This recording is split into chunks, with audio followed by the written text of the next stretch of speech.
So díomh a cóide agus tá fáilte roimh chuig an Garland Grace anseo ar na Gampi Saoirí, Tásúla gom go manisibh taitnamh agus tarbha as. Ba tuaireach a bhfuil legan amach an campa a phléog in inniu, agus rinneimiid ar smuointe le chéile agus is ska a chéile a bharmid. You are all so very welcome this evening to our webinar in relation to the summer camp program, specifically for DEIS literacy and numeracy camps and the Campi Saoirí as distinct from the other DE summer programs. So our role here this evening, and indeed throughout your journey with your camp programs, is to support. We thank our partners here this evening from IDEA, our coordinators, and our panel of experienced camp presenters from schools and other related settings. They've gathered here collectively to help to support you in your planning for and indeed setting out your DEIS camps, coordinated to suit your own specific and unique school contexts and student cohorts. So during the webinar, we will share some ideas with you, direct you towards useful resources, and I have posted in the chat already a link to the portal on the website where you will find all of those resources if you want to copy and paste that. And we will attempt to answer any queries you may have. We'll be discussing the supports that are available to you as you plan for your camp. And amongst them is the teacher's handbook, which outlines indeed everything that you may need to know about the running and setup, preparation and coordination of your camps. You'll also find the self-assessment booklet in the handbook, as well as other support materials and guidance documents on the website. And any additional queries can be issued directly to the centres at info@navan.ie and info@wec.ie also, and our coordinators will be on hand throughout to answer any queries you have or offer additional support and encouragement. The summer camp program has been designed to support and encourage schools to draw on their best teaching, learning and assessment methods in providing pupils with high quality learning experiences in classrooms and indeed outdoor environments. Later on, we will be exploring the potential of school and local environments in the presentations.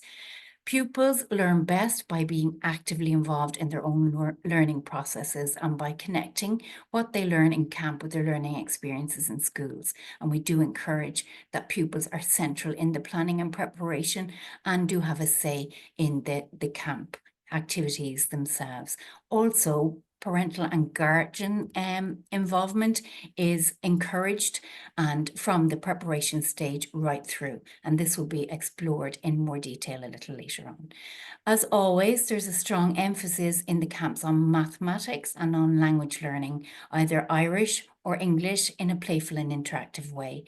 The summer camp program is punctuated with many of the ideas outlined in section 6 of the primary language curriculum, such as playful learning experiences, the communicative approach, and cross-curricular and disciplinary literacy. An additional support we have for you is a recording prepared by NEPS that will be available on the website through the same portal in the coming days. And the focus there is on EAL, trauma-informed practice and well-being, which also punctuate your camps. So I will hand over to my colleague Ultan to carry you through the next section of our training this evening. Thank you very much. Gaurav Mila Mahagad Aideen, and thank you very much to everybody. Mahagad Asok Tacht Anocht. You're very good for giving up your evening, and I really appreciate it, as I know Aideen does, appreciates your efforts thus far, and thank you very much. So this evening, our aims and learning outcomes are very, very simple. It's really to support you to plan and run your summer camps. You know best what works in your school community, and you know best what fits with your DEIS plan. So we're just supporting you around that. So this evening, we'll be examining the vision, principles, domains, and success criteria. You'll be given lots of concrete examples and where to get resources for teaching preparation and assessment. And there'll also be an emphasis on, what will happen in the school and beyond. So, bringing the camp outside of the four walls of the school. I'd like to introduce this evening those who will be guiding us. So from IDEA, we have David O'Callaghan, Cruthar O'Leary, and Kate Liston, and they've done huge work, particularly Kate, in putting together these slides that you'll see this evening. So Gura Mila Mahagav. We have two practicing Muntori or Prividi. We have Kira Rowley, who's in Atimas National School in Mayo, and Alan Nelson, who's the coordinator of the DEIS Camps of Spirla, and Alan works in St. Joseph's in Dundalk. Joining us from the Limerick camp, we have Carmel O'Doherty, who's here representing the Inspectorate and the Department this evening. We have Dahi O'Murrocho, who's here with Dublin West Education Centre. Dahi is the coordinator for the county Gaige. I'm Alton Macmuna. I'm the director at Dublin West, and just chatting to you previously was Aideen McGovern, and Aideen is the director in Navan. All that's left really for me to do is to wish you the very best. You're going to learn lots tonight, even if you've come to this before. This has been renewed, and the slideshow and the contents have been renewed. Thank you again, Kate. And I think you're going to pick up lots. So the slideshow itself will be available in the Padlet afterwards. So don't worry if you've missed anything. You'll get it all in good time. But best of luck, enjoy it, and I hand you on now to the next slide.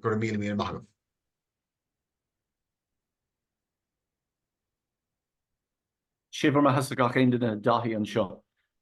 You're all welcome again. My God, Aideen, Alton, Kate, Agus Gachtina. We actually have more than the Spartans on tonight.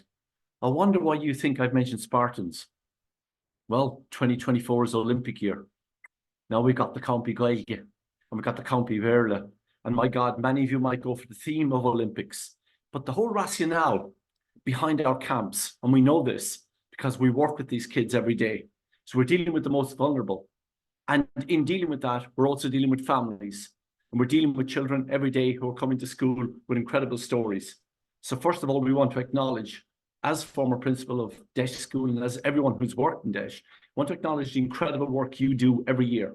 Our motto has always been the same.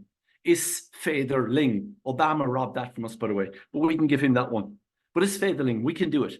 And let's do it for the kids, because in the rationale, what we're looking at here is the sense of, we're looking at a summer camp to provide as many playful, meaningful learning environments as possible, both indoors and outdoors. And indeed, looking at the Inspectorate, what they wrote about last year, it's a sense of, let's get the kids out. Let's get the kids involved in the actual planning of the camp. Let's allow them to have their say in what will happen. Let's get the parents involved in that also. And let's look at some reflective work. But the whole rationale here is that the design and organization of the program should enable the students to say and to have an opportunity to say what they've learned, how they've learned it, and what they're doing each day, and feel that there's an ownership there. And the same thing with the parents. Try to get them involved. And we'll be dealing with that later when it comes to various areas of vetting, etc., etc. So don't worry about that too much. But the main aims of the rationale are, we're supporting the pupils' social, physical, and emotional well-being.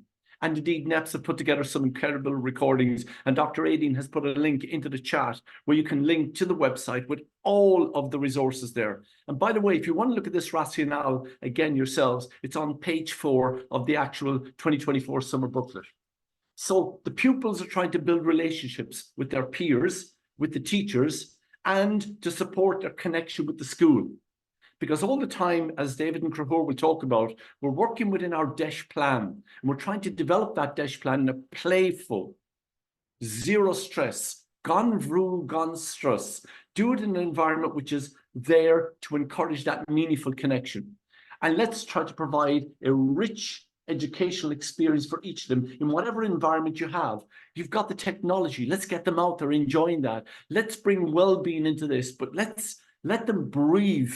Whether it's the question of doing yoga in the morning, whether it's the question of looking at TG Car or a Kula Car, whether it's looking at the RTE player, allowing that sense of bringing the whole essence of what we're about in the summer camps, our rationale, and doing that in a fun way through numeracy and literacy.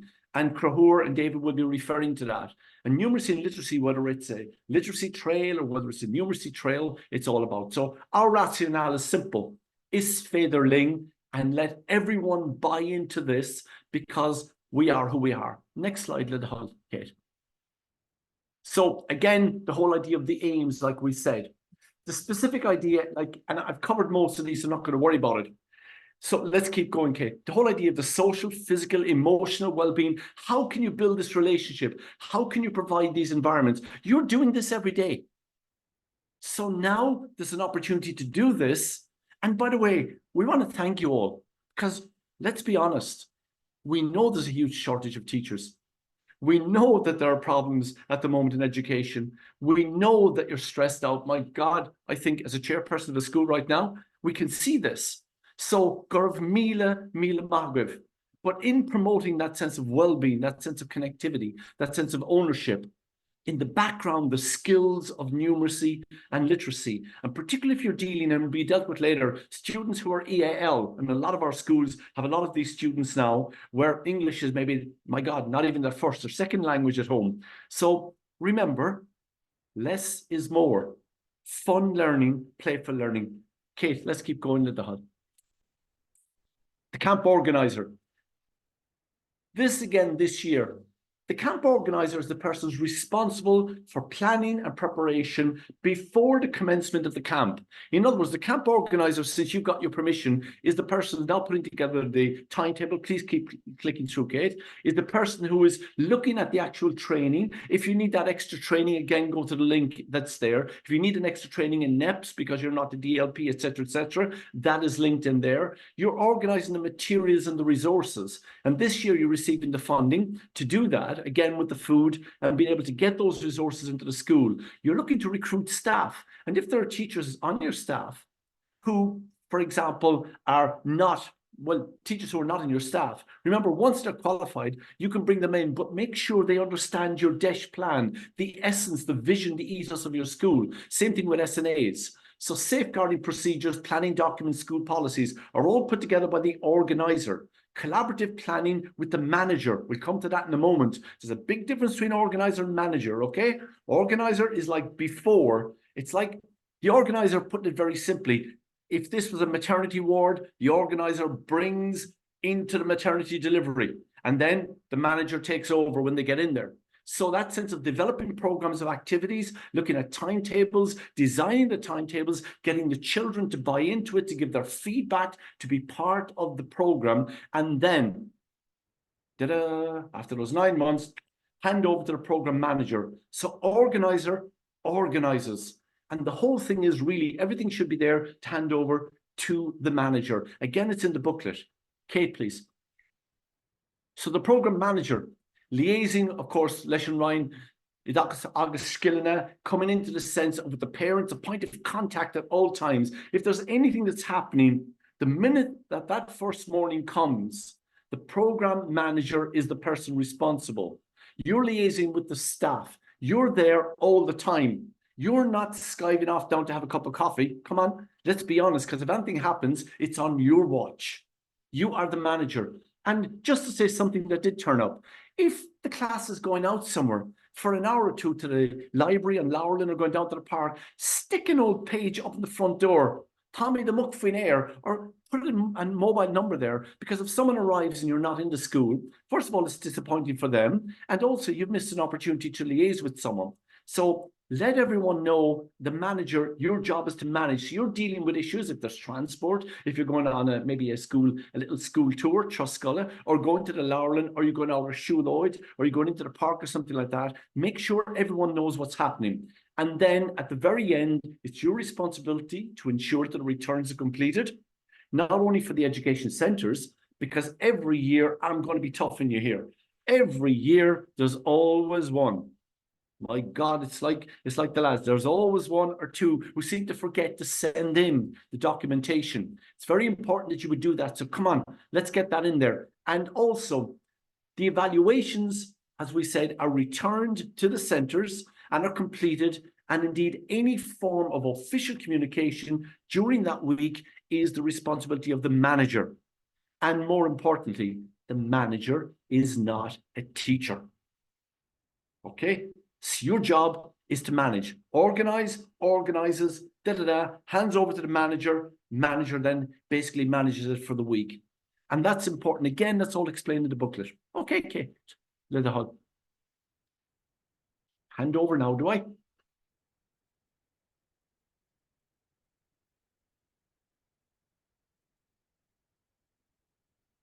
someone did put in a question and you asked, what were the hours? 22.5 hours of the course during the week. Starting time no later than 10 a.m. The reason being is you want to give them a chance to get into school, but once you go beyond 10 a.m., it's a problem. By the way, I'd say to the manager, have the phone numbers of the parents so that if someone doesn't turn up, and have a couple of spares there too, because you need to get onto the parents if the kids are not coming in and kind of say, what are we going to do here? And I know we're going to come into it later. Maybe with the funding you have, buy the lovely book of tickets, catch them doing the right thing, give them X amount of tickets. And during the day, if you have a shopper and they can come up and have it, you can have little prizes for maybe 4 or 5 tickets. So the kids want to come in. Stick or carrot. Carrot works incredibly well. Catch them doing the right things. So in addition to the 4 hours instruction, you also have 30 minutes set aside for fully supervised lunch break period. Now, one thing that we've seen in the past, again, sometimes some of the camps have tried to include breakfast as part of the camp. Breakfasta or breakfast club is a breakfast club. That's not included. That's why we're saying don't start later than 10 a.m., but you can't include the breakfast club as part of the actual camp. So if kids come in, of course, if you want to do baking during the day, or if you want to show them how to cook their own meal, or if you want to basically do pizza or different things like that, then that's okay. But just remember that instruction time is different to many others, okay? Again, if in doubt, you've got all the emails that Aideen is putting in right now into the chat. And so if you have any questions on this, please just throw them in, all right? So handing over to the checklist. Go to Margaret.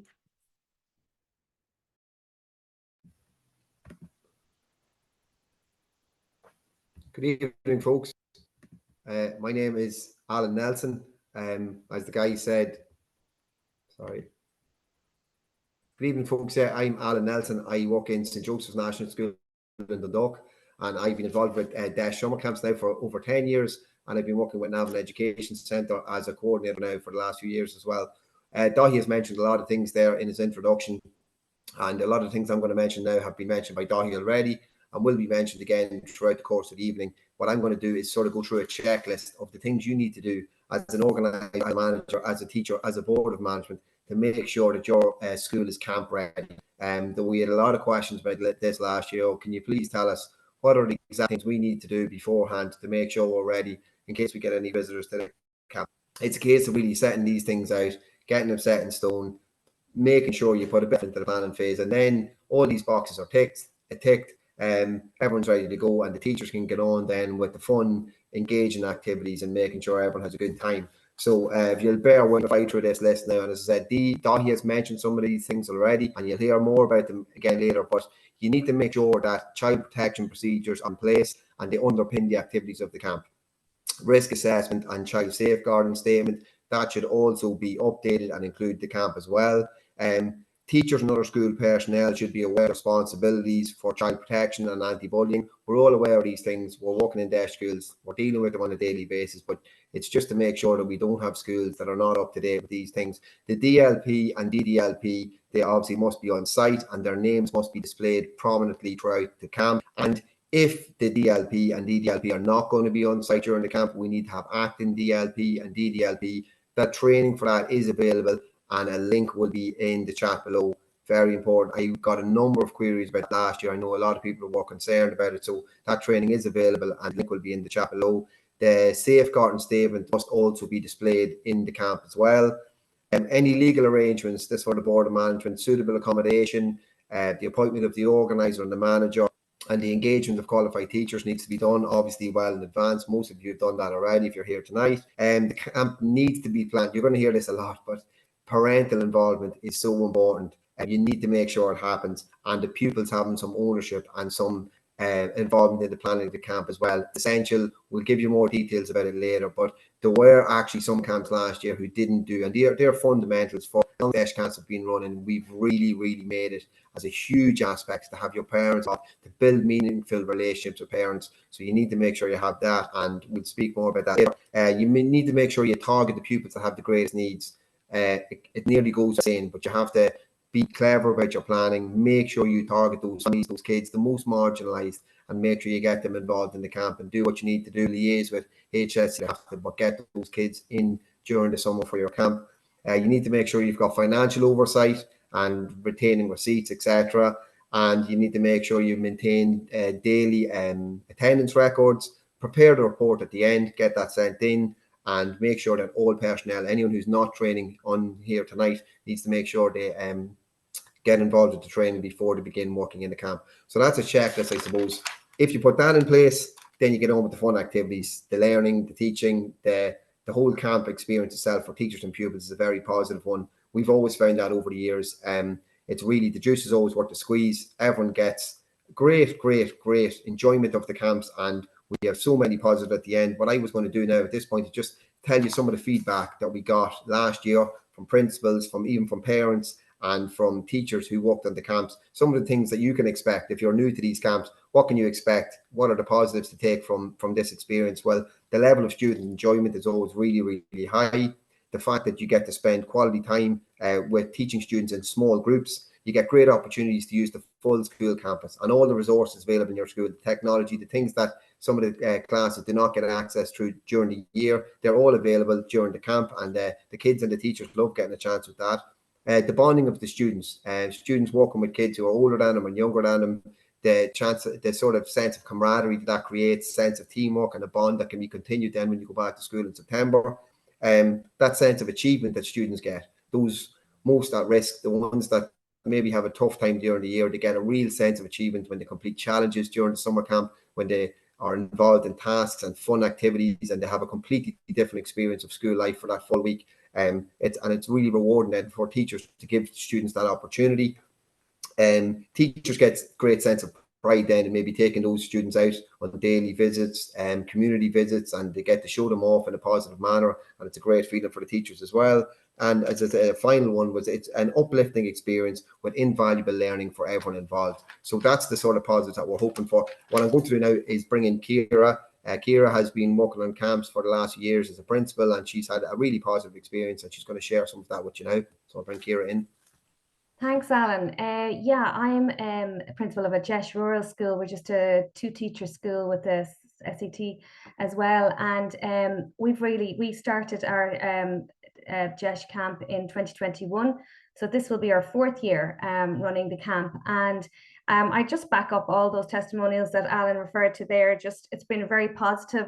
The children enjoy it. They get so much more time to engage with playful learning experiences in a small group, and generally we've had outside teachers and teachers that don't teach in our school have taught on the camps, and so that's different for the children, because I suppose in a small school, in a multi-class setting, you know, the children might have the same teacher for a number of years, so it's nice. It's different for them to have a different teacher working in the small group. And I myself have usually been the organizer and the manager. That's just the way it works, because I'm the only permanent member of staff working with the camp. So it gives me an opportunity to really, when I'm there as manager, to engage more with the children, and not as their teacher, I suppose, to talk to them about whatever activity they're taking part in, to really, you know, build up those language experiences of what they're engaging in. And just as regards the teachers, I recruit the teachers, and I generally, you know, might talk to them. We, you know, communicate via WhatsApp. Sometimes we might have a Zoom call in advance of the camp, just to talk about, you know, timetables and our plans for the camp, and that works really well as well. So overall, it's been very positive in our school, and the children are looking forward to it this year again. And you know, they're good there. I plan on meeting with when I finalized exactly just maybe one or two that I still have to finalize as regards the children that are going to take part in this year's camp. I'm going to meet with them and talk with them about, you know, the activities, get some of their input on what they'd like for this year. So that. Thank you very much, Ciara. That's fantastic. My next job, and it's the next slide, please. Yeah, it's just to talk to you about additional guidance. It's available from Navan and Dublin West Education Centres. The links are above, they're on the slide, and as I said, these slides will all be available after in the Padlet.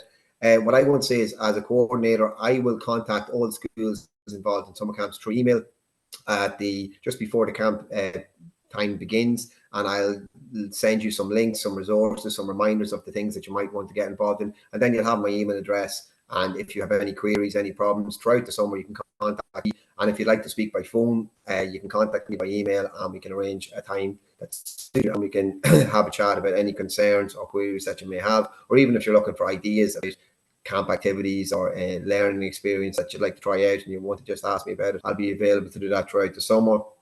What I would recommend is, and I was nearly reluctant to say this when I started this job a number of years ago, but without coming across, is please read the handbook. Like, there are people who have contacted me over the last number of years, and it was very obvious that page 1, question 1, it's all there. I can't stress this enough. If you read the handbook before you even start on anything else, just give it a good, it's not that long and everything is in there. It's very helpful. Anything you need to run a successful camp is in there. Give it a good read, and then when you start to plan, it'll all come together. It'll make sense. You'll have ticked all the right boxes, and then you're not worried about anyone coming in to visit. You'll nearly be looking forward to, because you'll be saying, I'm ready. This camp's going to be fantastic. I'm going to show kids, I'm going to show off my school, and I'm going to show what I can do as a teacher. And it's a really positive experience. Just before we, I mentioned this already, but before we go on to the paddling and the resources, just to mention again, you'll hear there will be some schools that will have a visit from the inspectorate.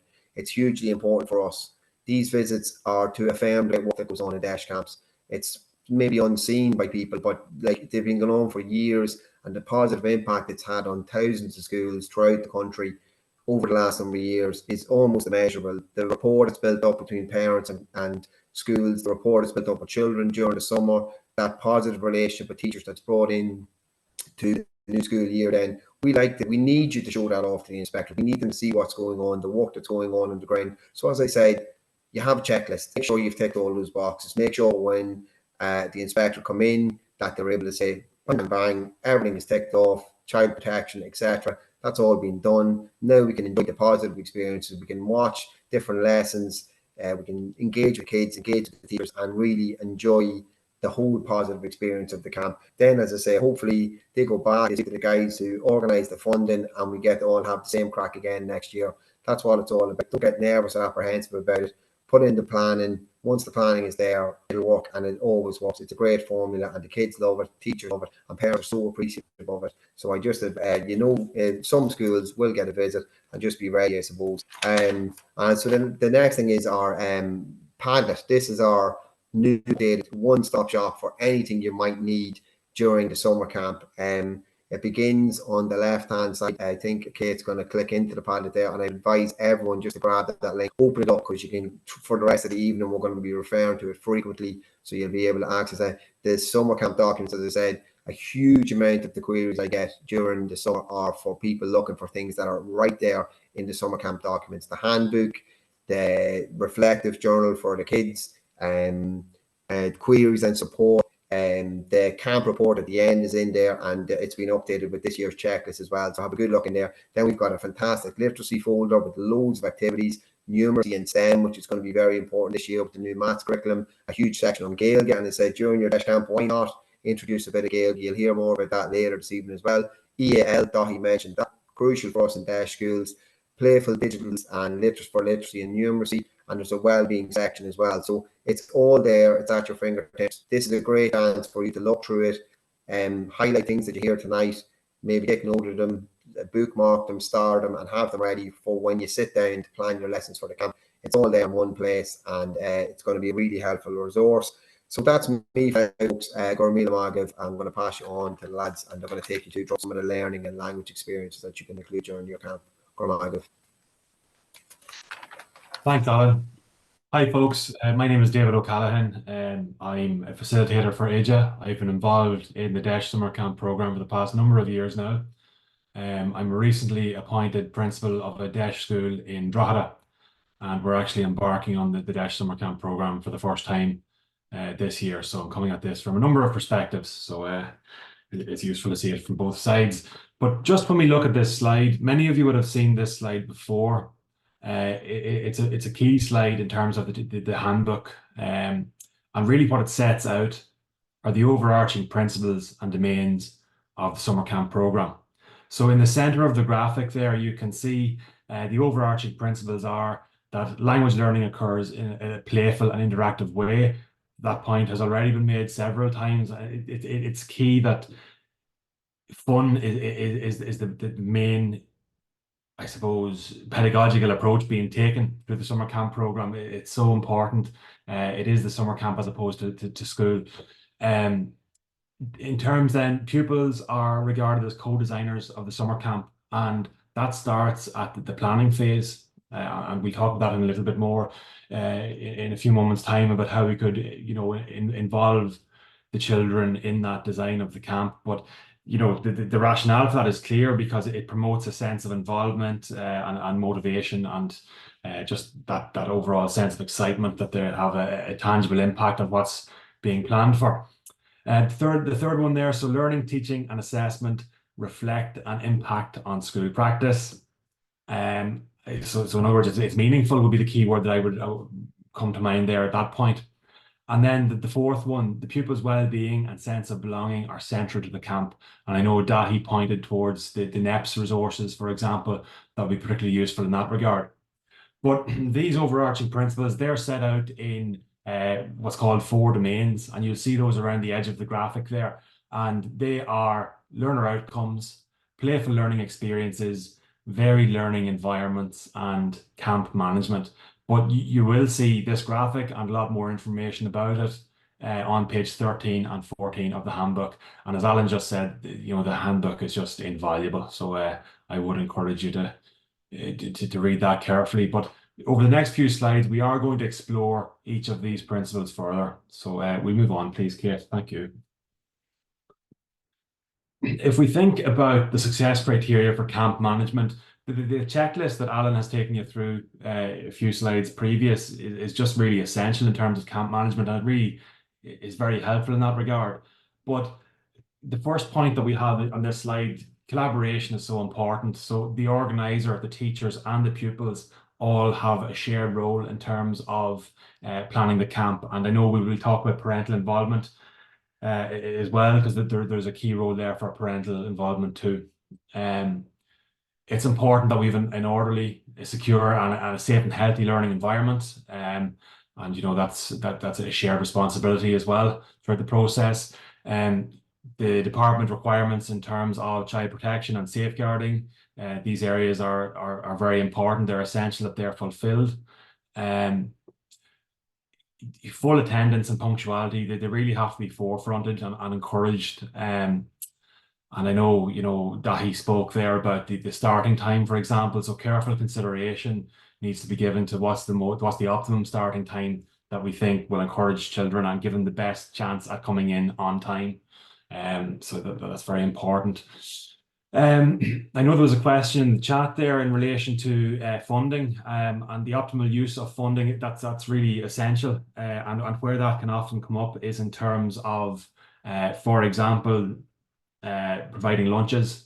But I know to speak from my own experience, I've been contacting our supplier of school meals to the school, and they've been very forthcoming and very willing to support us in any way they can. They've been very helpful in that regard. So I'd encourage you to have that conversation.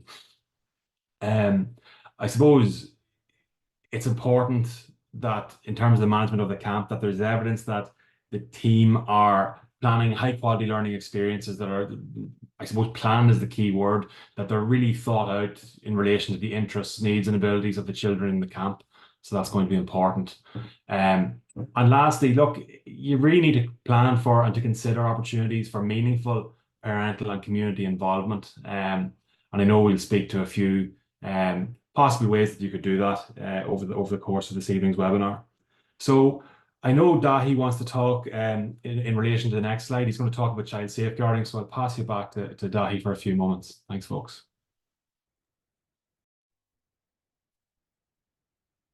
Now, again, Gur Mágaibh, listen to me, guys. Gur Míle Mágaibh wasn't a question to talk or a stock with. You're asking some incredible questions. And God knows, Aideen at this moment in Ulton are on the coffee to get them through. In child safeguarding, I suppose, more than anything else, and some of the questions are coming in about, will the Kiggery look for my daily plans? Will they look for this? The first thing that I think is that a level 1 check is done from the DLP when one goes in. Who is responsible? Who is there? And again, we come back to the manager as opposed to the organizer. But the big thing is that The names of the acting DLP and the DDLP need to be displayed prominently. So the first thing I would love to see if we come into a camp, and we're not, neither Alan nor I is going to come into a camp this year, but if someone comes in, the first thing they should see on the door is who is the DLP and who is the DDLP. Very, very important. So that's number one. Number two, the appropriate training. Some of you have already put up, if I've done the training for the HSE and I've done this before, is that the same thing? Yes, it is. But if not, again, with the link that Aideen put in there, there is online training available just in case someone is going to be the camp manager, who is there, of course, all of the time and has not taken that training. Again, if in doubt, come and ask us that question. So appropriate training is there at all particular times. And the important thing is that that training is done prior to the commencement of the summer program, because the board of management is very important in this. Because at the end of the day, you are doing what you would normally do during the year and taking in loco parentis. Again, you're in charge of the kids. If anything happens, God forbid, and you haven't got that training done, you don't want to go there. So make sure you've got that training. And if in doubt, contact Aideen and Dr. Aideen, contact Alan, contact myself, contact Ulton, contact Joan, contact Siobhan in the education centres and ask us. And in accordance with the 2017 protocols, the school's risk assessment and child safeguarding statement should take account of the summer programme activity. So it's very important that inside in that document you have mentioned that you are running a summer camp. Now, just be careful. I'm going to get shot here. Some of the insurance companies come along and they go, that's a couple of extra quid, lads. No, it's not. Basically, as we've seen in the years gone by, someone will chance their arm always, but you've got insurance in the school, and because it is a school-related activity, then the fact is that make sure you have it written into the document that the summer camp is taking place. And if anyone asks you for any extra payment on it, just kind of say to them, hop, skip and jump. In other words, the year of the Olympics, go away for yourself. Just don't do it, because we've seen that happen. And I think Alton and Aideen and Alan would agree with this. So again, it's important that it is mentioned in the document, in the procedures of the school's risk assessment and child safeguarding statement, that it's in there. And also procedures need to be in place to ensure that they have the anti-bullying policy. You're still following through. They're still at school. So that which you would normally apply for anti-bullying procedures would be implemented in the same way should it happen, should anything take place. And the important thing is you're not there as a child minder. Because look, come on, as former DEIS principal, etc., some parents will look at us as childminders, and here's an easy one for the summer. So when you're choosing your children, as someone wrote recently, make sure you're choosing them according to the need as to what you can provide to the kids most at need. But if someone in any way breaks the rules of the school, the ethos, the essence, then ensuring that you have child safeguarding, the anti-bullying policy is there, and the board of management are informed again of any incidents through the school manager, depending who that will be, of any incidents of bullying, because it's still in the school environment. So that's very, very important. If you have any questions about child safeguarding, that which you do every day of the week is continued into the summer camp, the County Saurig.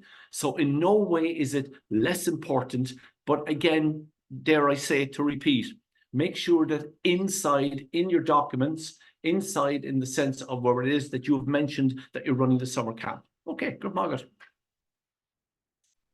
Thanks, Dahi. So look, we can move on, please, Kate. Yeah, so we're going to just consider parental involvement now for a few moments. It's been mentioned a few times there already, but it really is a key component of the camp. It's highly recommended that you try and encourage as much parental involvement as possible. So we're just going to think about a few forms this might be able to take place in. So in terms of involving parents in the process, for example, a pre-camp survey, perhaps a Google form could be a useful way of doing it. You know, making contact with parents and informing them of maybe the theme of the camp, for example, whether it is the Olympics or whatever it might be. And maybe asking them their opinion about some activities that they feel that the children may enjoy. That's a potential way of encouraging that involvement. I know some schools previously have provided reading lists and activity lists that maybe could promote that link between home and school and home and the camp. There's also quite a number of schools would choose to have a performance over the course of the week. So whether it be a show and tell, and quite often they would invite in parents to watch that. We will speak about your local library. We'll speak about that towards the end of the presentation. But I know that a school last year organised that the parents could come in to the library with the children, and it was a great way of promoting good practice in that regard. Look, we're going to come shortly now to Alan and Ciara, just maybe to hear some practical examples of how they have encouraged parental involvement. So we might come to Alan there first, please. Thank you, David. Yeah, David mentioned the Google form, which we've seen over the last years in a number of schools, really effective, and it's a great way to get the children and the parents involved in the use of technology as well. So what you would need to do is, I suppose, well in advance of the camp, choose your campers, choose the kids that are going to be involved, and make contact with the parents. You could use your Aladdin or whatever way you digitally communicate with your parents. Send out a Google form. That Google form is your application form for the summer camp, but it could also contain a very simple questionnaire. Maybe you could ask them about the types of sports they'd like to do during the camp, the types of art lessons, the type of music they'd like to use for a potential camp song, the type of foods they might like to be available during lunches. It gets the kids excited about what's going to come up in the camp. It gives the parents an understanding of what the camp is all about, and they immediately have a bit of ownership and a bit of involvement. And then when you've done that, so you've got your parents involved early, the kids are excited, the parents know about it, and then during the course of the camp, then some of these have been mentioned, but you can bring the parents in, help with the preparation of food, help with the serving of lunches. You can bring them in for library visits. You can bring them in at the end for your show and tell. They're just ways of, again, it's all about that meaningful engagement. We say this all the time, but my favorite thing, or one of my favorite things about working on summer camps, is those relationships that you can build up with a parent during the summer camp. They come in, it's a different environment. Some of the fear they might have surrounding school is not there because it's during the summertime. Some of your most marginalized families get so much enjoyment for the summer camp. It's a week where they're expecting to have the kids at home, and then they're in there in the school, they're getting prizes, they're being well looked after, they come home, they leave school excited for once and looking forward to going back the next day. And then that relationship you build up with the parent. They say, there's Mr. Nelson there, he's in during the summer, he's been good to my child. Then in September, if you have a tricky situation to deal with, if you have a parent who needs to be called in for an IEP or something like that, or you have that relationship built up, there's a bit of trust there, and the parent will be on your side. And that's what we need. We know we're all working in DEIS schools. You need to have the parents on side. You need to have that good community relationships. And the summer camp is an ideal opportunity to build up that relationship with your most difficult families and the families who need that support the most. So I'd say get involved early and maybe use the Google Forms or some of those other ideas, and make sure you get meaningful engagement with your parents throughout the camps. Thank you. Thanks very much, Alan. There's so much there. Very, very useful. I suppose before we come to Ciara, two things that come to mind there would be trying to remove barriers for parents to get involved. So I'm thinking there of maybe linguistically diverse communities that might be in our schools. So it might be a useful idea there to make use of some translation tools to allow them to access that particular form. Also, if you happen to have a HSCL, they can be such an invaluable person to sort of make that link and assist a family who maybe aren't engaging with a survey, for example, for whatever reason. They can be really useful in terms of bridging that gap. Ciara, I know Alan has gone through a substantial amount there, but have you any other suggestions there in terms of promoting that parental involvement piece? Yeah, what I found useful was the self-assessment booklet, the camp booklet that the children fill in on a daily basis, because we get the children to maybe write, just list at some point during the day 3 activities that they've done that particular day. And then on towards the end of the week for the, just as we see there on the screen, just what they're able to do now. And then when they can then specify the one that they found fun, that they enjoyed the most that day.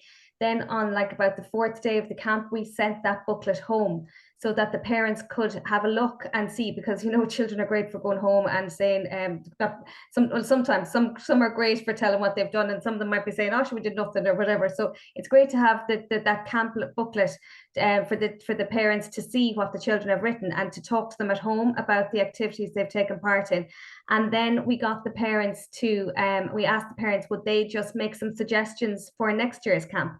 And through that, over the years, what's really come out very strongly is the use of the outdoor environment. That, you know, even though every day we would always, the teachers on their timetable would always have planned for one outdoor activity, the parents were still looking for more outdoor activities. So bringing, you know, the maths and the literacy outside, maths trails and so on, and use of the outdoor environment was coming up very strongly there through the questionnaire. But I found the camp booklet just a good resource there to get the parents talking to their children at home and giving some feedback to us on other suggestions.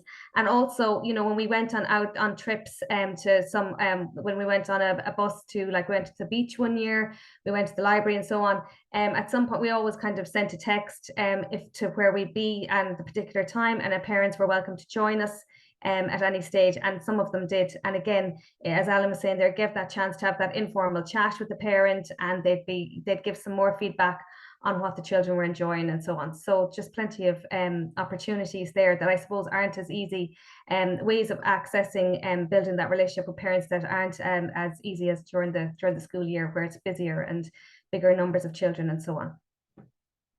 Thanks so much, Ciara, and thanks, Alan. It's great to get those first-hand examples of what has worked for you. And I suppose it is all about embedding those positive practices between home and school. So yeah, thanks so much for that. We'll move on, please, Kate, to the next slide. So we're going to just explore success criteria now for learner outcomes. And as I said, learner outcomes is one of our domains of the DEIS Summer Camp Programme. It's important that learner outcomes are directly related to the pupil's identified needs in literacy or numeracy. But when you think about that, we will speak about assessment shortly, but your starting point there really could and should be your school's DEIS plan, because you're not starting from zero in terms of this. You have reflected as a school on this already, so it's such a great resource to draw from the outset. And sometimes you would hear anecdotally that some schools maybe overlook their DEIS plan in terms of preparing for the DEIS Summer Camp Programme. So that would be a shame, because you've all got that work done and there to draw from. So I really would strongly encourage you to do that. The second consideration there, I suppose we want to encourage pupils to reflect on their own learning, that self-assessment piece. And I know we've just seen a graphic there recently of the My Summer Camp Learning Journey booklet, which is available on the Padlet. And look, that's not entirely prescriptive. I know some schools use that in its entirety. Some schools dip in and out of it. But I suppose you need to consider what would work in your unique context to encourage children to reflect on what they've learned. It was said at the outset, I think by Dahi, the importance of promoting and encouraging motivation and choice in your summer camp. And to that end, I know one of the overarching principles is that pupils are co-designers of the camp. And that really, it's just inextricably linked between that motivation piece and that engagement piece. So it's keeping them involved and giving them a sense of agency and a sense of ownership. It's really, really important that children feel that they have that sense of safety to be involved, to express their opinions. And it really, you know, as well as everything else, it feeds towards their overall sense of well-being. So it's just so fantastic. And the next consideration there is that, you know, the planned learning outcomes make meaningful links with the work of the school. So to be honest, this really is where it's essential to link back to your DEIS plan, because your school has a particular focus in mind, and it's important that the summer camp, I suppose, links in with that and works towards that. I know what's been useful in the past is some schools have used these sorts of considerations and framed them as questions, for example. So, for example, are the learner outcomes related to our pupils' individual needs? Are pupils able to talk about and reflect on their learning? And you can nearly use that as a sort of a checklist in itself. So that's one potential use of it for you. We'll move on to assessment, which it follows on pretty neatly.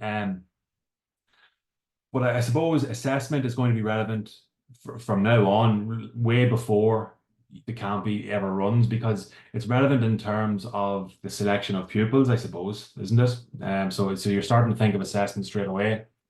And when you think about pupils being forefronted as co-designers of the camp, that whole thing of self and peer assessment is going to be very, very important too. There are suggestions about this, by the way, on page 13 of the teacher's booklet, which are really useful. But some potential ways of assessing, I suppose, would be using the success criteria from the previous slide, for example. That whole promotion of effective feedback from teacher to child, from child to child. I know some schools would, if they were encouraging parents to come in and get involved in some shared reading, for example, that whole feedback loop can be promoted through that. But on the right-hand side of the graphic, you'll see we have a few different, they're suggested assessment strategies, that they're potential ones. It's by no means an exhaustive list. The first one there, tag, so that's tell, ask, and give. So for example, tell me something you liked about your partner's story. Ask a question that you'd like to find some more information about. Was there a character that you had a query about, for example? And give, could you give a suggestion about how your fellow pupil could develop their story a little bit more? So it's just a framework for promoting that reflective language, because as we know, promoting that rich language experience is a key aspect of the summer camp in itself. I'm not going to go through each one of those assessment strategies, but they're just suggested ways that you might use. But you'll find more information, as I said, on page 13 and also on page 17 of the camp handbook. So we'll move on, please, to rich language experiences, which I suppose I alluded to that just in the last few seconds there, but it really is a key aspect of the program in itself. And I know we've heard from Alan and Ciara in relation to trying to incorporate that rich language experience over the course of the week. It's fundamental, and the reason it needs to be fundamental is because if we look at those quotes that we have on the screen, it just really sets out the rationale of why we need to work on this language development. So at age 6, a typical child from a mid-ranking socioeconomic background will know about 10 to 11,000 words, whereas at the age 6, a child from a socially disadvantaged background may know as few as 2,500. So that's certainly a profound difference at the age of 6. So it does set the scene as to why, as we all know, it does set the scene as why we really need to focus on language development. Research shows as well that it's not just word recognition in terms of vocabulary that's important. It's that whole contextual knowledge as well. So if we think about disciplinary literacy, for example, I know we mentioned the primary maths curriculum there earlier on, but disciplinary literacy is the language required to access a particular discipline. So I know as teachers, we'd all remark on the fact that maybe one of our pupils struggles with worded problems in maths, and it mightn't necessarily be a numeracy issue. It could be that literacy issue, that it's the language piece that's causing challenges there. So you'll see that through playful learning experiences, there are opportunities to focus on language and to develop language across the curriculum. So regardless of what the activity might be. Okay, and just I suppose to point you towards some resources, the PDST STEM, the STEM team, they have what's called the Let's Talk resource, and it's a great support in terms of mathematical problem solving, like I just spoke about. So that can be accessed through the Padlet and also through the STEM tab at the top of the IJA Primary Maths Curriculum Hub. So you'll see Kate is just showing that on the screen there at the moment. Okay, so I'm going to pass you over there to Crohur, who is going to talk about playful learning experiences. Cymag David. Díomh Carda Crohur Léir is Amdom. Tá mi gobar mar chóta le hide filar ach is muntor Bunsville muntor Rangabe Cymag. So as David said there, next we're going to have a look at success criteria for these playful learning experiences that we've been speaking about all evening. And I might reference some practical resources which are available on the Padlet as well. that help us provide for the same learning experiences. So I suppose one thing to consider is that when we're designing your summer camp, we need to consider what playful learning experiences are used in our school already. So here we might link in with what's going on in Ashler, what's going on with regards to approaches and methodologies in the primary language curriculum, STEM, creative dance, orienteering, process, drama activities, and so on. The list is nearly endless, really, of various different things that are going on in various different schools. And we might harness these activities, these approaches, these methodologies as well in order to provide for the playful learning experiences. So I suppose in essence, the activities that you design, and indeed the summer camp as a whole, is very much as well in the well-being space. So it's something that we constantly need to keep in mind. I know that Dahi mentioned this earlier on in his introduction. So I suppose when we look at success criteria, then what are they? Well, I suppose a successful camp is one where, if we look there at the first, that pupils are highly engaged in stimulating and playful learning activities, again, as referenced in the primary language curriculum. And just to give you a quote here from it, it says that play makes a major contribution to literacy in the opportunities it provides for children's oral language, which is an important contributor to developing overall literacy. And again, that's a reference there to what's quoted in the NCCA support materials. So the second criterion then that we'd be looking at is that pupils are active, that they work collaboratively. I know that a lot of there's been a lot of talk about collaboration between the pupils and the teachers in designing the summer camp, and that they undertake tasks that are appropriately challenging. So if you want more ideas there on working collaboratively and active learning as well, there's a great, very, very practical old PDSD, now IDA document on the Padlet as well on active learning methodologies. So that's up there on the Padlet. Browse it there at your own leisure, but it's chock-a-block full of really, really practical ideas for active learning. Again, to look at further success criteria, where the pupils are engaged in activities where they solve everyday problems. And we can see here maths coming into play there as well. So the importance and the usefulness of problem solving in terms of literacy acquisition it can't be understated, really. And children will invariably need to ask questions which we know, and even we're taught an tanga of unagring, as Gaeligan mata, Gaeligan new beer mar EAL of unagring, taking me in some countess na dachar TV in a gring now, and one is the poishi kundas question a her. Well, we would say the same really in developing their language in English as well, that asking questions can sometimes be quite a challenge in language learning. Debating, articulating their points as well as they can, as they endeavour to solve problems as well. So problem solving is a huge one here. By posing problems to the pupils which they can relate to, we can provide, I suppose, meaningful stimulus for rich literacy and, of course, then numeracy experiences. So once again, if you're looking for some practical ideas around, well, where can I go, where can I get ideas for, I suppose, these rich learning experiences, for the rich literacy and numeracy experiences, IDA has STEM suite of online resources. Now, we've linked them up on the Padlet there as well, but they're also available on the IDA website. So it's the IDA STEM suite of online resources. Again, very, very practical, useful ideas and activities to support the development of the STEM subjects, the science, technology, engineering, and maths.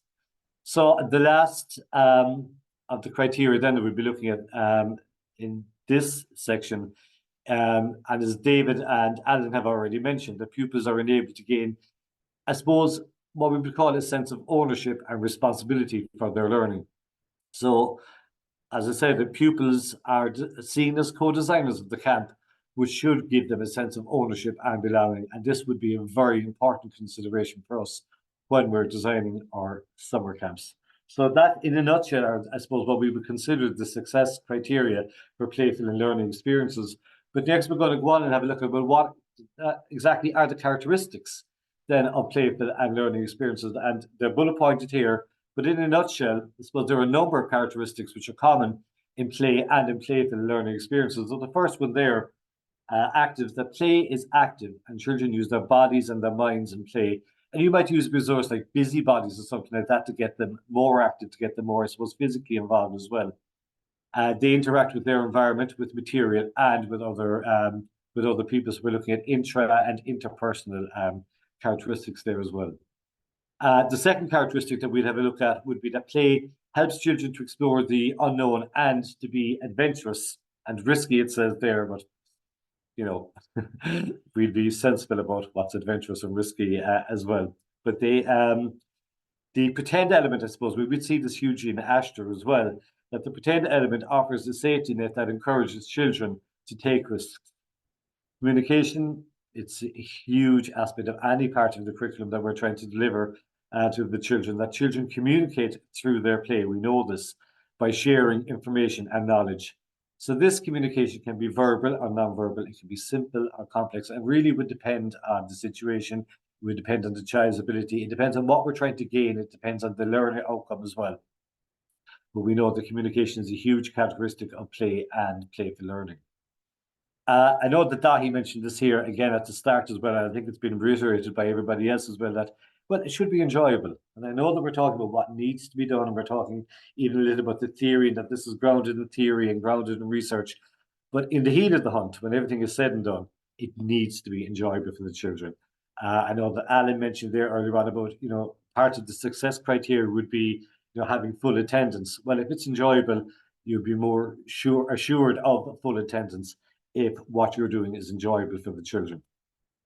The next characteristic then is that meaningful play for children is based on what they have seen and heard and what they know. So it calls for me, I remember years ago teaching a lesson Australia on Igbalus Meradua Erihanor, and a kicker pointed out to me, said, looking at the children, I was teaching quite an urban area, saying these children don't know what a smear dove is, let alone a Dolamakan on Igbalus Meradua. So that would be, I suppose, an example of how a lesson may not have been meaningful. So I suppose we need to draw on what the children know. We need to draw on the children's experiences in order for what we're teaching to be meaningful for the children.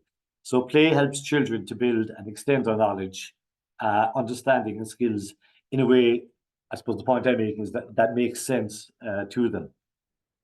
The next characteristic then that we look at then would be that children play alongside or with others. Sometimes they also like and need to play alone, and that's fine as well. Again, depending on the child, depending on the circumstances, depending on what we're trying to achieve as well. So when we're using a playful approach for learning, either in the class or at home, or you know, a child on the road or with other children, we need to bear these characteristics of play and playful learning in mind. So I'm going to move on there to, I suppose, very briefly look at the 5 pedagogical practices in maths. And as somebody who's recently received his training in the new maths curriculum, this is all very, very fresh for me there as well. But there's a lot here, I suppose, to dissect, but there's a lot to like in this as well. So if we look at the first quote there, from the primary maths curriculum on page 29, it says that mathematical learning can be greatly enhanced in a play environment that is interactive, engaging, inclusive, and supportive, and to provide opportunities for exploration, investigation, challenge, creativity, choice, and independence. That quote there could actually belong to the previous slide there when I was talking about the characteristics of play and playful learning. So we see that play then is a huge central tenet of the primary maths curriculum. Indeed, if you look on the right-hand side there, we'll see that the 5 pedagogic practices in the primary maths curriculum are further, I suppose, explained in this resource material. Again, that we have this resource material up on the Padlet also. So I've mentioned that there are 5 pedagogical practices in the primary maths curriculum, which are, I suppose, promoting maths talk, the use of cognitively challenging tasks, encouraging mathematical modeling, encouraging playfulness, and fostering productive disposition. So you can see there in the bottom left-hand corner, the jigsaw piece, that graphic there with the jigsaw pieces, and we can see then that there are empty jigsaw pieces around as well. And I suppose this denotes or highlights to us that the empty pieces are there deliberately because these are not the only pedagogies. These practices highlighted here should not be considered to be exhaustive or even hierarchical, but they are pedagogical practices which are recommended in the primary maths curriculum. So the 5 pedagogical practices then presented in the slide are rooted in research, as I said already, and they're acknowledged to be, I suppose, essential in the provision of quality mathematical learning experiences. Now, this might sound very highfalutin and might sound very theoretical, but we're going to go into have a look at some practical examples there of stuff that we can use in our summer camps. That we'll do it right now, actually. But before we look at those practical examples there, can I just draw your attention there to the STEM there, that through appropriate, playful, engaging learning experiences, children should be enabled to. Now, we've seen this a couple of times already before. So first of all, I suppose the first time that we were introduced to this particular STEM was the publication of the primary language curriculum. And we see this is the STEM that precedes all of the learning outcomes, but there's also a STEM for the primary maths curriculum. So playful learning, then I suppose it goes on to highlight, is appropriate for all children. So it's not just a national thing that goes on in junior infants, it's a national thing that goes on in Rangoshay as well, and right throughout the school. So when children engage in play during a maths lesson, they are more engaged, they feel less threatened, and this will eventually encourage the risk-taking that I mentioned earlier on, and opportunities to deepen their understanding, and I suppose thereby to improve mathematical proficiency amongst the children. Playful learning allows children to lead their own learning, and it offers opportunities for choice, exploration, and hopefully independence as well. And through playful learning experiences, children understand the value of maths, and having real-life playful mathematical lessons shows the learner the importance of maths in their everyday lives. So just a couple of notes there on the process of the play. Now we have a graphic here showing us testing, discovering, revising, and so on. But just a few notes there said that playful learning is appropriate for children across all stages in primary school. Children's learning experiences in maths, as in other areas of learning, is characterized by play and playfulness. Play provides a context for maths thinking and the development of maths language and concepts, and through play, children can be supported to make choices about their learning. So I'm just going to very briefly just go through the primary maths curriculum hub there, as hosted by Ida there. So if we go, yeah, and there's a link to that on the Padlet there as well. So thank you, Kate. So we went to the resources there, and we go to the Spark Mathematical Wonder in Micromaths there, and if you just scroll down there, you just see, so I've used some of these games in my own classroom, and the language, let alone the maths, but the language that I'm getting out of the children is extraordinary, really. Now, my own background, I'm teaching in a Gael school, so we have an extra, I suppose, focus or an extra emphasis on, say, Tíormíocht as Gaeilgeans on the Winna Páistí now, and Tíormíocht the Hishkent, and Tíormíocht Usaid Kama. And I don't think that's any different to mainstream schools which teach through English as well. But some of the activities, some of the resources that are in this hub there, here's Kate is showing us here, odd one out. So if you just look there at any one of these here, just consider the mathematical language that the children would use in identifying which is the odd one out.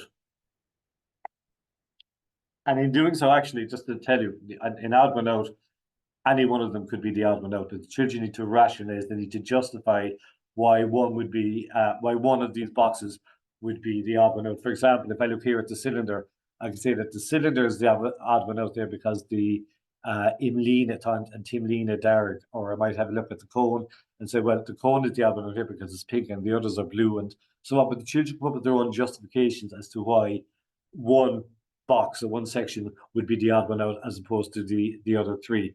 And they'll all be right, but they need to give a justification for that. Other resources there that are available in the hub. There's always, sometimes, and never. Some of you are probably familiar with that already, whereby the children learn to, I suppose, critically examine mathematical statements in a fun and once again in a collaborative way. So here again, Kate is showing you some examples of always, sometimes, never activities. We might just move on there, Kate, as well. If you might go back and go into Number Talk. You see there's the second one there, thanks. And Number Talk, I suppose this facilitates short, collaborative discussions around a given maths problem. And if you go back once again there, so sorry, some examples there. And we see maths eyes. I'm not going to go through all of them, we won't have time. The maths eyes, this will tie in very, very nicely with what we've been talking about previously and what we'll mention again when we talk about maths trails and science trails and STEM trails as part of our summer camp as well throughout the school. So again, that's just to give you an idea of where you can go, I suppose, to get ideas there around play and playful learning experience of the children in the teaching of mathematics. So once again, the emphasis of this camp, one of the emphasis of the summer camp is literacy and numeracy. We can see here really how literacy and numeracy come together in so many ways there in the teaching of maths. I suppose, in a sense, it shows the complements of literacy and numeracy skills. It shows where they combine and where they enhance each other as well through their development.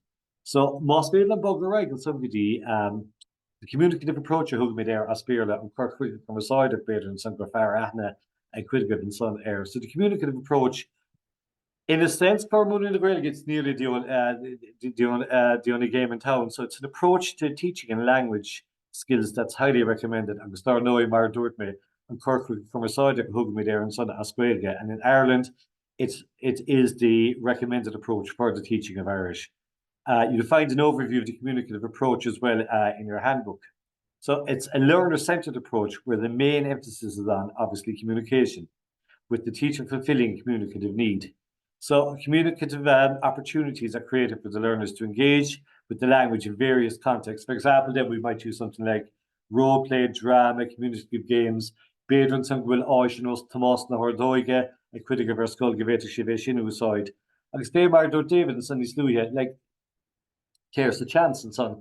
Bedron Sangaval, Cap Nouveau and Son Ian of Gniviet Nouveau, Ian of Asquelga, Marchrid, then Marchrid and Campus Aurig.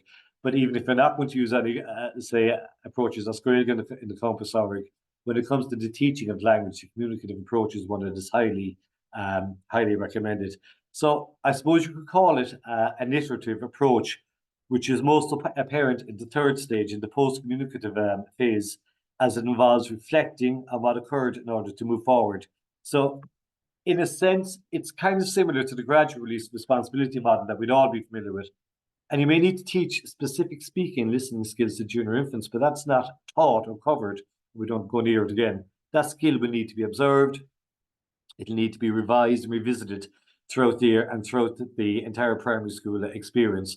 So again, there'll be a Padlet available to you as well with regards to Kirkwood and Kermasoida. Agus muinte le haig be captain a dhéanamh an son Siobhan na Gaeilgeas tá sé sin a heispeint an son ag Kate Steve and son.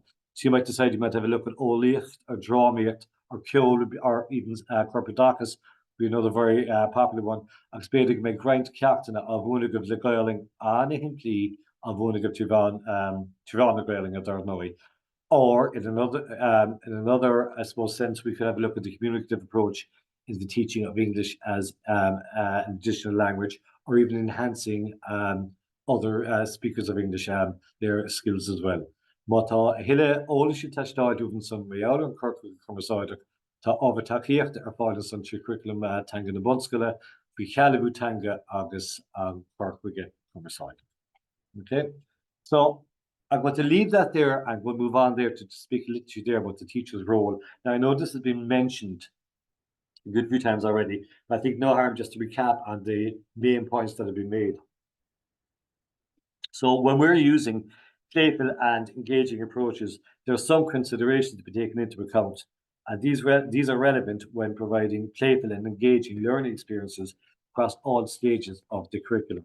So the role of the teacher, as it says there in the quote from the primary language curriculum, is to support and develop children's thought during processes of exploration, discovery, and problem solving. So if we look at the main points there, I suppose the first one then is talking about the teacher having a good pedagogical content knowledge and to be clear on what he or she wants the children to learn or to experience. The second point then would be that open-ended questioning can be useful to allow the teacher into the play scenario or drama.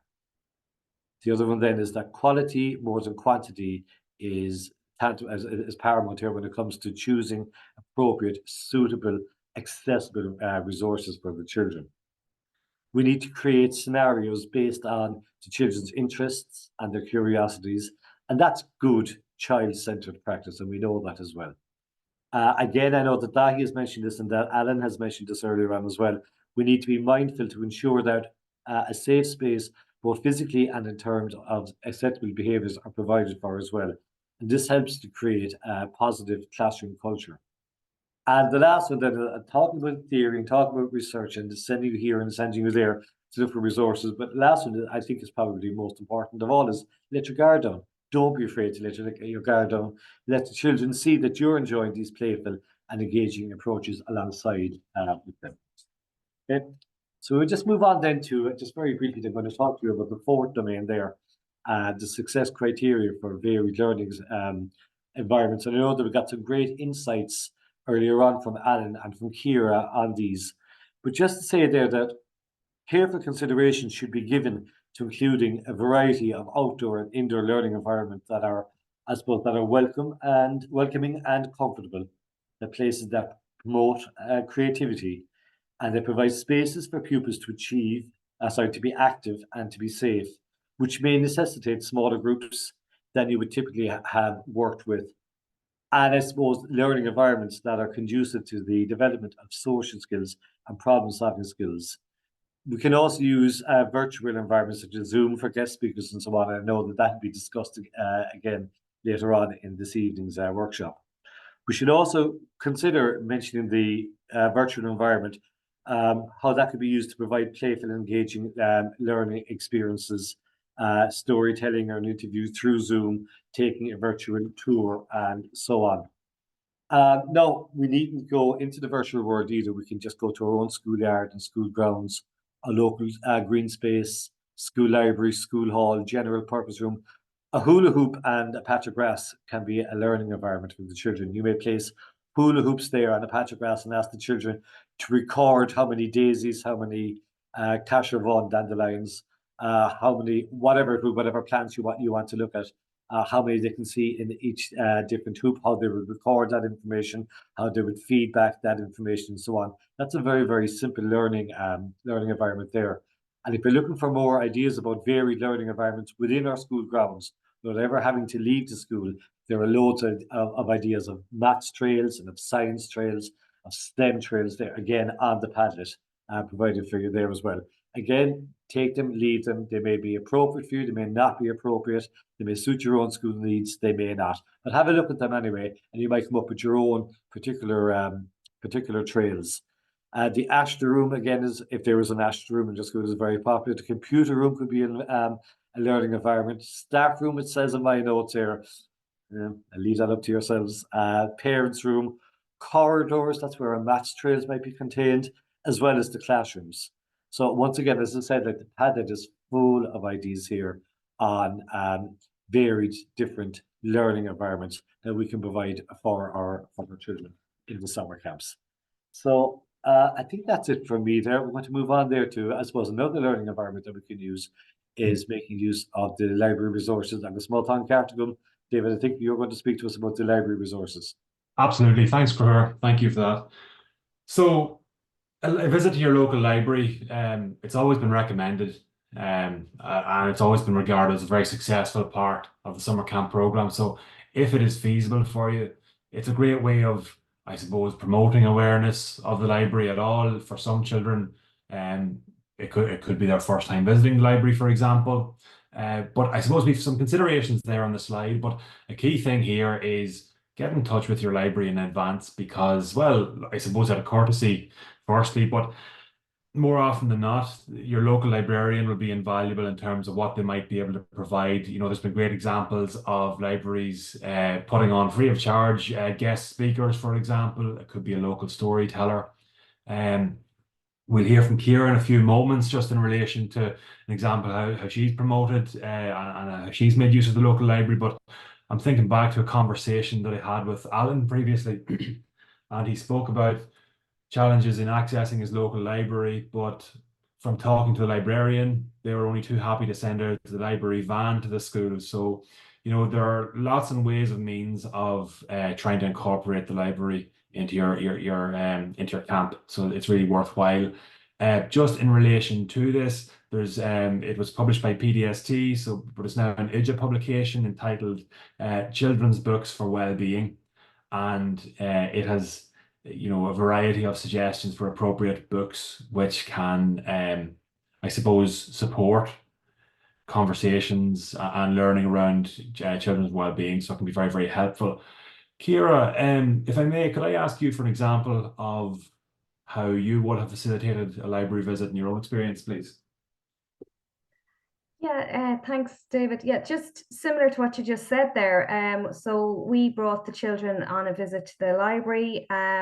Because we're a rural school, we get a bus into town, and I, as manager, I had obviously been in touch with the library, a week or two in advance, and scheduled a visit, and they'd organised a storytelling session for the younger children, and they'd also organised a kind of like a book hunt in the library for the older group, that like a little kind of treasure hunt with clues, and they had to find particular books, so that was enjoyable for them. And the librarians were very keen to promote the library, so they gave some forms to the children to bring home, if they weren't a member of the library, that they could return at a future date with their parents with the completed forms. And again, because I texted in advance and told parents we'd be in the library at whatever time, some parents were free to drop in, and a few of them actually signed their children up there and then, if they weren't a member. So it gave all those opportunities. And because I'm a rural school, if I get a bus, I always try and tie something else in with it.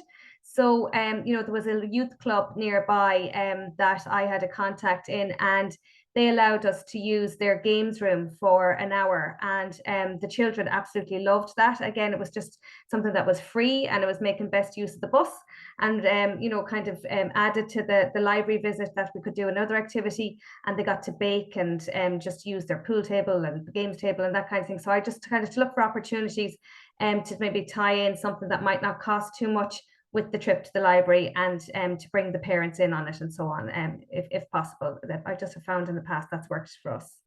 Thanks. Thanks a million, Ciara. It's a great example there of being, I suppose, not even creative, but just using your budget wisely in terms. I know transport costs are rising, so yeah, that's very, very useful. We're just going to move on now to thinking about considerations for some of our learners for whom English is an additional language, which I'm sure is a consideration for many of you.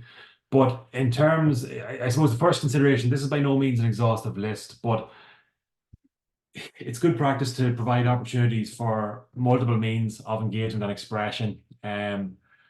Really, because this, it promotes the involvement of a child for whom English is an additional language. Depending on how recently they may have arrived to your school, for example, you could have pupils that are in that well-documented silent phase.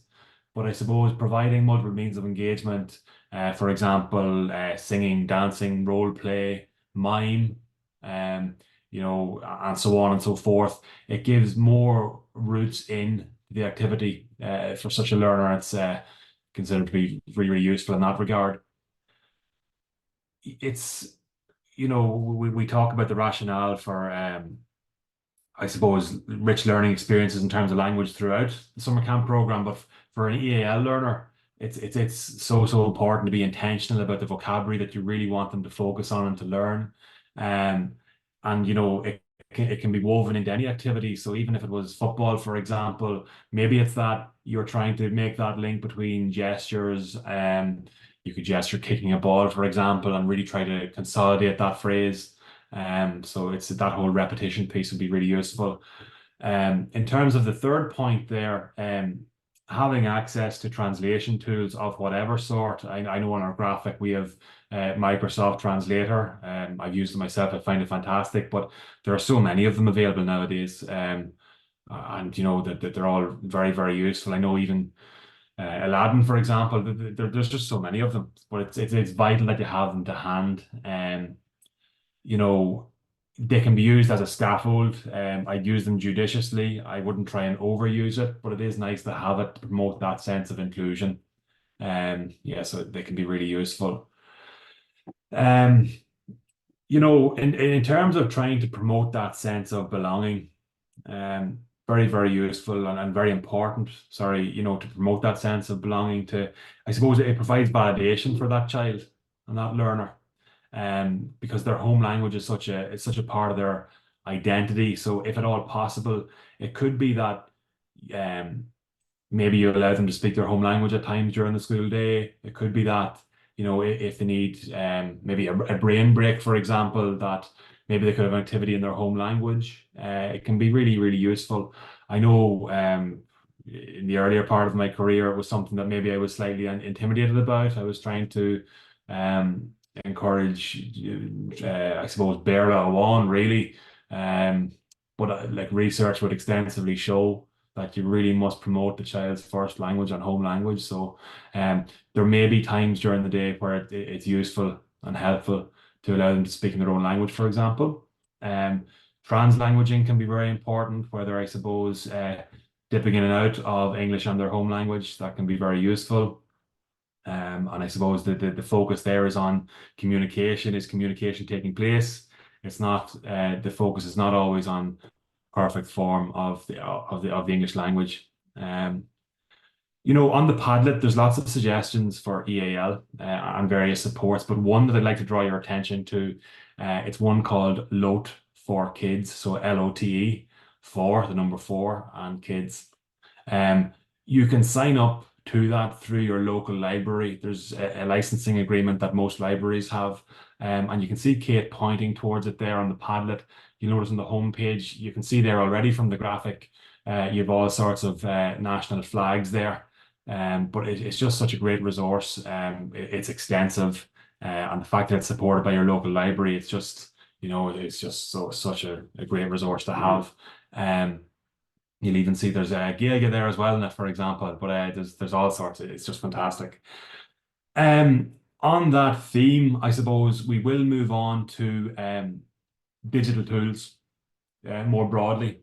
And I know the world is our oyster in terms of digital tools. You could talk for the whole session about digital tools for experiential learning, for inquiry-based learning, but we've just highlighted a few there, and I'm going to very, very quickly run through them.